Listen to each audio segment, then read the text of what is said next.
हाँ तो नमस्कार प्यारे छात्रों, कैसे हो आप लोग। आई होप कि आप सब मस्त होंगे। सो हंसते रहे, मुस्कुराते रहे, स्वस्थ रहे और मस्त रहे। तो प्यारे छात्रों, आप लोगों का जो चैप्टर 3 है, अभी तो क्लास 10th की बात कर रहे हैं, तो क्लास 10th में आप लोगों का चैप्टर 3 है क्या, तो भारत से हम क्या सीखे, उसके लेखक कौन है, मैक्स मुलर जी। तो आज हम चैप्टर 3 को पढ़ेंगे और चैप्टर 3 को अच्छे से पढ़ेंगे भाई।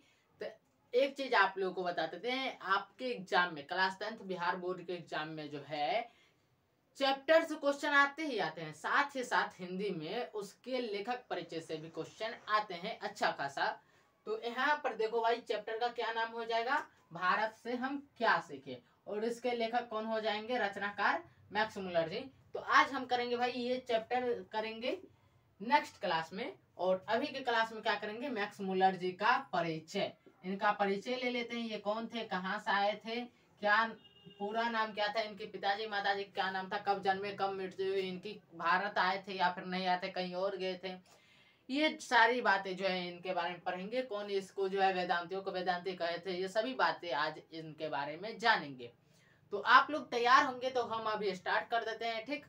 और ज्यादा बातचीत नहीं, ठीक प्यारे साथियों। तो चलो भाई स्टार्ट करते हैं आप लोग क्लास। तो यहाँ पर हम बुक का जो है मदद लेंगे, और आपके बुक में भी जो है यहाँ पर दिया हुआ है लेखक परिचय। बुक इसीलिए उठाए क्योंकि यहाँ से अब लाइन बाय लाइन एक्सप्लेनेशन हो जाएगा, ठीक। और यहाँ से इसके बाद एक भी क्वेश्चन आपको नहीं छूटेगा। एनसीईआरटी का बुक है भाई, आप सभी के पास भी होगा और हमारे पास भी है, ठीक। चलो भाई स्टार्ट करते हैं। कह रहे विश्व विख्यात विद्वान फ्रेडरिक मैक्स मुलर का जो है जन्म आधुनिक जर्मनी के देसाउ नामक नगर में 6 दिसंबर 1827 ईस्वी में हुआ था। मतलब जर्मनी में जो है, अभी भी जर्मनी देश है, ठीक। तो जर्मनी में एक जगह है देसाउ, क्या नाम है जगह का, देसाउ। यहाँ पर जो है इनका जन्म हुआ था। कब हुआ था भाई, 6 दिसंबर 1823 ईस्वी को, ठीक। तो इनका जन्म जो है देसाउ नामक शहर में 6 दिसंबर 1827 ईस्वी को इनका जन्म जो है हुआ था। कब क्या हुआ था, इनका जन्म कहाँ हुआ था, जर्मनी में। जर्मनी में देसाउ नामक एक जगह है, ठीक, वहीं पर जो है इनका जन्म हुआ था। और पीछे लिख देते हैं भाई जन्म, ठीक। क्लियर अब दिख रहा है और क्लियर समझ भी आ रहा है। जन्म हो गया, और आप लोग जानते हो भाई जिनका जन्म होता है उनका मृत्यु निश्चित है, ये भाई प्रकृति का नियम है। तो यहाँ पर जन्म हो गया तो मृत्यु भी इनके बारे में जानना आवश्यक हो जाता है, तो मृत्यु भी लिख लेते हैं। और मृत्यु जब आएगा, इनकी मृत्यु जब होगी तो वो लिख लेंगे क्या। अब थोड़ी सी इनके बारे में परिचय जान लेते हैं कि इनका पूरा नाम क्या था। इनका पूरा नाम था फ्रेडरिक मैक्स मुलर। क्या नाम था इनका पूरा नाम, पूरा नाम अगर पूछा जाएगा मैक्स मुलर जी का तो लिखेंगे Friedrich, Friedrich Max Muller. Max Muller इनका पूरा नाम था, ठीक। मैक्स मुलर इनका पूरा नाम था, फ्रेडरिक मैक्स मुलर। तो आप लोग क्लियर समझ गए होंगे। ये परिचय यहाँ से हटा देते हैं, पूरा नाम। तो भाई मैक्स मुलर का पूरा नाम क्या था, जान गए, फ्रेडरिक मुलर। अब आगे चलेंगे, इनके बारे में जानेंगे। पूरा नाम भी बता दिया, जन्म भी बता दिया, कहाँ हुआ था, देसाउ शहर था, ठीक। जर्मनी में एक है देसाउ शहर, वहां पर हुआ था। आगे लिखा हुआ है कि जब मैक्स मुलर 4 वर्ष के हुए, अब इनके साथ एक बहुत ही भयानक घटना घट जाती है 4 वर्ष के जब ये हुए। तो ऐसी घटना जिसके साथ घटती है, समझो उसका घर परिवार, मतलब कहने का मतलब अगर घर बना रहे ऊपर से छत गायब हो जाए तो उस घर का क्या फायदा। तो यही घटना इनके साथ हो गई कि जब ये 4 वर्ष के हुए, इनके पिता विल्हेल्म मुलर जी नहीं रहे, मतलब इनके पिताजी की देहांत हो गई। इनके पिता का क्या नाम था, विल्हेल्म मुलर, जो कि यहाँ पर लिखा हुआ है पिता विल्हेल्म मुलर, ठीक। तो ये इनके पिताजी थे। और जब मैक्स मुलर जी 4 वर्ष के हुए तभी इनके पिताजी की जो है मृत्यु हो गई। इनके पिताजी दुनिया में नहीं रहे, दुनिया से सिधार गए, स्वर्ग सिधार गए, ठीक। पिता के निधन के बाद, मतलब पिताजी का जब देहांत हो जाता है उसके बाद जो है उनके परिवार की आर्थिक स्थिति बहुत ही दयनीय हो गई, मतलब बहुत लाचार हो जाती है। कहे ना कि अगर घर के ऊपर से छत गायब हो जाए तो उस घर का क्या फायदा। इनके घर में कमाने वाला बस इनका पिताजी था, और पिताजी का देहांत हो गया। और मैक्स मुलर जी मात्र 4 वर्ष के थे। 4 वर्ष का बच्चा क्या करेगा भाई, खेलेगा, इधर से उधर खेलेगा, क्या करेगा, पढ़ने भी तो नहीं जाएगा। तो ऐसे ऐसे सिचुएशन में जो है इन्होंने अच्छे से पढ़ाई की, फिर भी देखो कितना संघर्ष रहा इनके जीवन में। क्या हुआ कि इनकी स्थिति जो है बहुत ही दयनीय हो गई। फिर भी मैक्स मुलर की शिक्षा दीक्षा बाधित नहीं हुई। इनके माता जी जो है इनकी शिक्षा दीक्षा में कोई बाधा नहीं आने दी। बच्चा था मैक्स मुलर उस टाइम, तो इसको क्या पता कि क्या कैसे घर परिवार चलता है। उस टाइम तो इनकी माता जी को तो इसको आगे बढ़ाना था, तो इनके माता जी ने इनको अच्छे से पढ़ाया लिखाया। उसके बाद बचपन में ही हुए संगीत के अतिरिक्त ग्रीक और लैटिन भाषा में निपुण हो गए। बचपन में ही ग्रीक और लैटिन भाषा में जो है ये निपुण हो गए। आराम अच्छा खासा ग्रीक भाषा भी जान गए और लैटिन भाषा भी ये अच्छा खासा जान गए। ठीक, और उस जब ये दोनों भाषाएं जान गए तब क्या करने लगे, लैटिन में कविताएं भी लिखने लगे थे। लैटिन भाषा में ये कविताएं भी लिखने लगे थे। 18 वर्ष की उम्र में लिपजिंग विश्वविद्यालय में उन्होंने संस्कृत का अध्ययन आरंभ कर दिया। संस्कृत का अध्ययन इन्होंने कब आरंभ कर दिया? 18 वर्ष की उम्र में। बताओ भाई, जर्मनी में रह करके संस्कृत का अध्ययन करना स्टार्ट कर दिया। 18 वर्ष की उम्र में जो है इन्होंने संस्कृत का अध्ययन स्टार्ट कर दिया। संस्कृत का उम्र में संस्कृत का जो है इन्होंने अध्ययन किया। संस्कृत का अध्ययन किया, अध्ययन किया। कहाँ से किया भाई? तो ये लिपजिंग विश्वविद्यालय से किए थे। ठीक, अध्ययन किया कहाँ से? लिपजिंग विश्वविद्यालय, यही नाम होगा शायद, लिपजिंग विश्वविद्यालय लिख दे। कहाँ से? लिपजिंग विश्वविद्यालय से। लिपजिंग विश्वविद्यालय से, विश्वविद्यालय यूनिवर्सिटी जिसको कहते हैं, तो लिपजिंग विश्वविद्यालय से जो है इन्होंने आराम से संस्कृत की जो है शिक्षा ली। जिस प्रकार से हमारे भारत में क्या होता है कि अंग्रेजी आ जाती है, संस्कृत तो है ही, बिहार में खास करके संस्कृत, अंग्रेजी भी आ जाती है, मैथिली भी आ जाती है, बिहार में भोजपुरी। तो ये जो है जिस प्रकार हमारे भारत में अंग्रेजी जो विदेशी भाषा है, उसी प्रकार इनके यहाँ संस्कृत विदेशी भाषा हुआ करता था। तो ये क्या किए, 18 की उम्र में जो है संस्कृत भाषा का अध्ययन इन्होंने कर लिया। लिपजिंग विश्वविद्यालय से करना स्टार्ट कर दिया 18 वर्ष में। ठीक, उसके बाद जो है उन्होंने हितोपदेश नामक जर्मन में अनुवाद प्रकाशित करवाया। हितोपदेश तो भाई अपने भारत की है, लेकिन उसका जो है इन्होंने अनुवाद किया जर्मनी भाषा में, और उसका जो है जर्मनी में जो है इन्होंने प्रचार भी किया, इसको क्या क्या विकसित भी किया, हितोपदेश को प्रकाशित भी किया।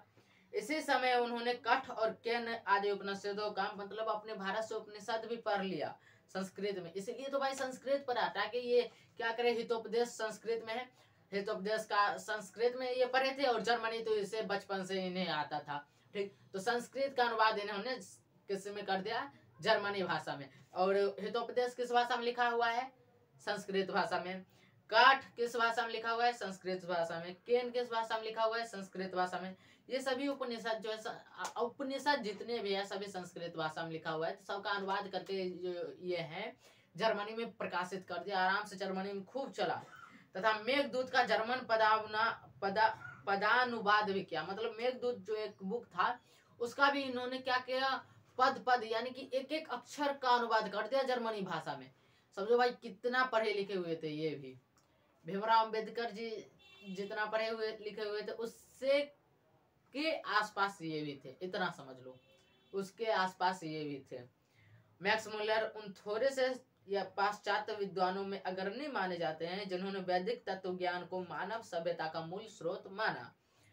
स्वामी विवेकानंद ने उन्हें वेदांतियों का वेदांती कहा। ये भाई बड़ा ही मस्त लाइन अभी आया है और आपके एग्जाम में आता है कि स्वामी यानी कि इनका मैक्स मुलर नाम है ना, तो मैक्स मुलर को यहाँ पर लिख देते हैं भाई। मैक्स मुलर को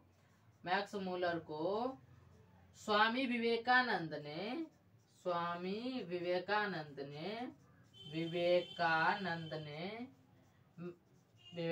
ने क्या कहा? वेदांतियों का वेदांती कहा। वेदांतियों का वेदांती कहा।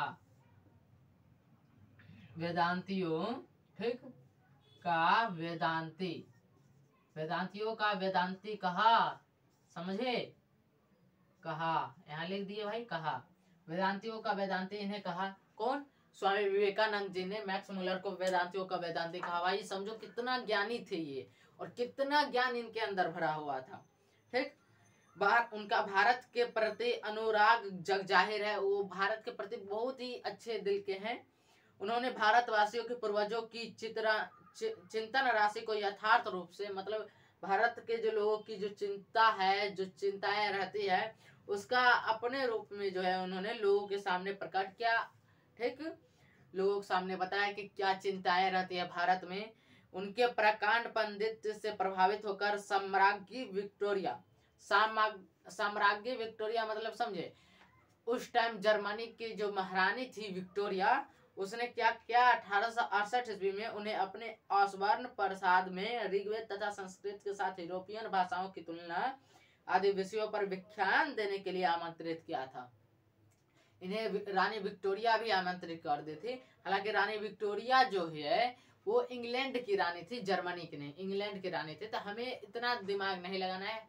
यहाँ क्या कहा गया, विक्टोरिया, तो विक्टोरिया महारानी थी। अब इतना जान लो कि इंग्लैंड की महारानी थी, इससे ज्यादा आपको नहीं जानना है। ठीक, उस समय हमारा देश गुलाम भी था।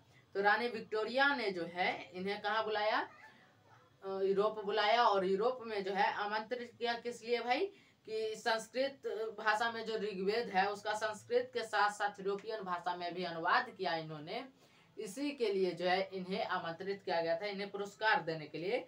उस भाषण को सुनकर विक्टोरिया इतनी प्रभावित हुई कि उन्हें नाइट की उपाधि प्रदान की, किंतु उन्हें यह पदवी अत्यंत तुच्छ लगी। मतलब ये जो उपाधि इनको मिल रही थी कि क्या चीज की, नाइट की।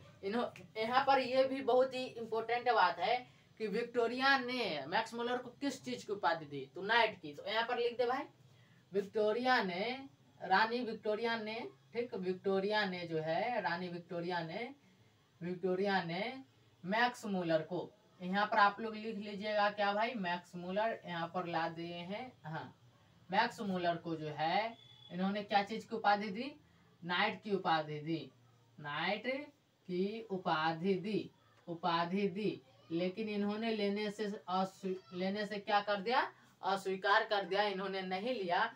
ये जो नाइट की उपाधि इनको मिल रही थी, ये भी इनको लगा बहुत छोटा पद है हमारे लिए, हम नहीं लेंगे इतना छोटा पद। भाई इतने बड़े ज्ञानी थे तो इतना छोटा पद ये नहीं लेना चाहे और नहीं लिए। ठीक, इन्होंने जो है इनकार कर दिया, लेने से अस्वीकार कर दिया। भारत भक्त, संस्कृतानुरागी, भारत भक्त मतलब क्या, देशभक्त, अपने देश के, अपने भारत देश के भक्त, जिसको देशभक्त कहा जाता है, उसी को जो है विदेशी भाषा में कहा गया भारत भक्त। संस्कृतानुरागी मतलब संस्कृत के जो अनुरागी हैं, संस्कृत को अच्छे खासे जानने वाले हैं वो। ठीक, एवं वेदों के प्रति अगाध आस्था रखने वाले, हमारे देश में वेद भी है, तो वेदों के प्रति जो अगाध आस्था रखते हैं, मतलब अनंत आस्था रखते हैं, वेद में ही घुसे रहते हैं, उनके लिए जो है फ्रेडरिक मैक्स मुलर का 28 अक्टूबर सन 1900 ईस्वी में निधन हो गया। मतलब ये जो थे संस्कृतानुराग, संस्कृत में माहिर थे। ठीक, वेद में इन्होंने क्या किया, अथाह प्रेम किया इन्होंने वेद से, अथाह आस्था रखी और भारत भक्त भी हुए ये।